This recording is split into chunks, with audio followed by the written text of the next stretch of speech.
Tens of thousands from the tri-state area celebrated the State of Israel's 65th birthday at a parade down Fifth Avenue. But in the wake of the Boston Marathon bombing, the parade had some of the tightest security measures ever seen. CBS 2 political reporter Marcia Kramer was there.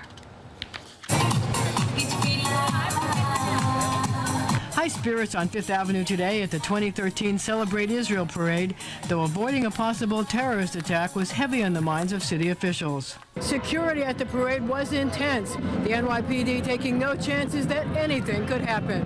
The Boston Marathon bombing has had an effect on what we do. It's only common sense to do that. So we brought more resources in play. The NYPD put in place an amazing array of security initiatives, including police helicopters with special sensors to detect radiation on the ground, this counterterrorism 360-degree camera car to look for suspicious packages, bomb dogs along the route to check for explosives on parade watchers, video cameras mounted on the NYPD's Eyes in the Sky, and a new double barricade system that put an extra lane on each side of the street between participants and those attending the event.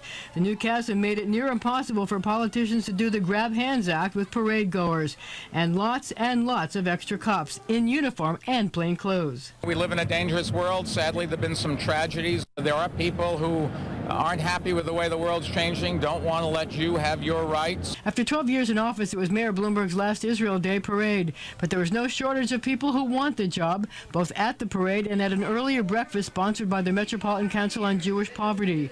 Nearly all the mayoral wannabes, Democrats and Republicans, in attendance with the city's outgoing chief executive, signifying the importance of the Jewish vote. Oh, the Jewish vote is very important. I've lit the menorah on Central Park South for 25 years, so I'm not a Johnny-come-lately Jew. The Jewish community is extremely important. They all come out to vote.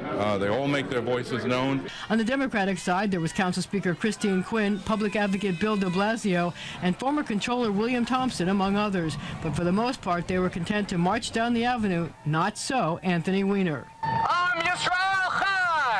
Weiner dashed from one side of the street to the other, posed for pictures, and despite the double barricades that kept people at bay, he tried to engage voters along the route. Where do you live? And for a politician, he was astonishingly self-deprecating. I went to Washington Irving for summer school to get into Brooklyn, to get into Stuyvesant, and they still didn't want me. And there was a lot more than politics on parade. More than 35,000 marchers from 200 organizations took part in a show of solidarity with Israel.